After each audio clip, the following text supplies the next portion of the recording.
চলো আজ বানিয়ে নিই ভেজ চাউমিন। তার জন্য গ্যাসটা ধরিয়ে একটা কড়াই বসিয়ে দিচ্ছি কিছুটা জল, হাফ চামচ নুন, ভালোভাবে গরম করে নিয়েছি। এবার দিয়ে দিচ্ছি 1 চামচ সাদা তেল। এবার এই ফুটন্ত জলের মধ্যে দিয়ে দেবো চাউমিন। 2 মিনিট মতো ভালো করে সিদ্ধ করে নেব। হয়ে গেছে, এবার এগুলোকে জল ঝারিয়ে নেব। জল ঝারিয়ে নেওয়া চাউগুলোকে আমি ঠান্ডা জলের মধ্যে সরাসরি দিয়ে দেবো।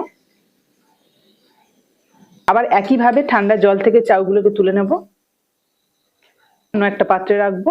ভেজ চাউমিন যেহেতু, তার জন্য আমি কিছুটা সয়াবিন নিয়ে নিয়েছি আগে থেকে সিদ্ধ করে, এটাকেই এখন ভেজে নেব। দিয়ে দিচ্ছি অল্প একটু তেল, দিয়ে দেবো সয়াবিন।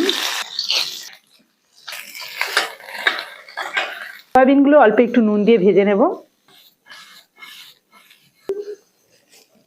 এবার গাজর আর বাঁধাকপিটা ভেজে নেব।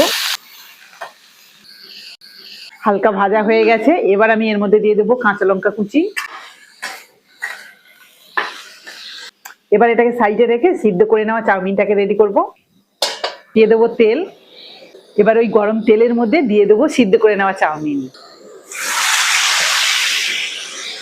অল্প একটু নুন, গোলমরিচের গুঁড়ো। এবার ভালো করে মিশিয়ে নেব।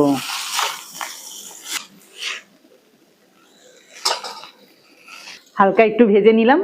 এবার দিয়ে দেবো soya sauce, chilli sauce, tomato ketchup, সামান্য একটু গুঁড়ো চিনি, পাতিলেবুর রস, দিয়ে দেবো অল্প একটু পাস্তা মশলা, ভেজে রাখা সয়াবিন, আর দিয়ে দেবো ভেজে রাখা সবজি।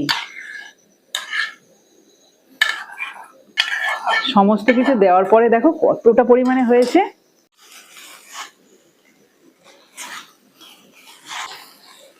আমি 2টো কাঁটা চামচের সাহায্যে কিন্তু ভালো করে মিশিয়ে নিচ্ছি।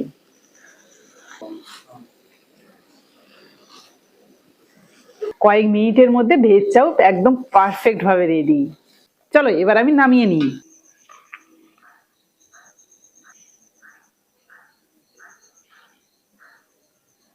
সার্ভ করার পর কিন্তু বেশ লোভনীয় লাগছে। এবার উপর থেকে আরেকটু দিয়ে দেবো টমেটো কেচাপ, তাহলে তো আরো বেশি লোভনীয় লাগবে। এই দেখুন, দেখতে দেখো কতটা অপূর্ব লাগছে। চলো খেয়ে একটু বলি তোমাদের কেমন হয়েছে। কুট্টুস চলে আসো। কেমন হয়েছে কুট্টুস? ভালো? ঠিক আছে, এবার আমি একটু খেয়ে দেখি।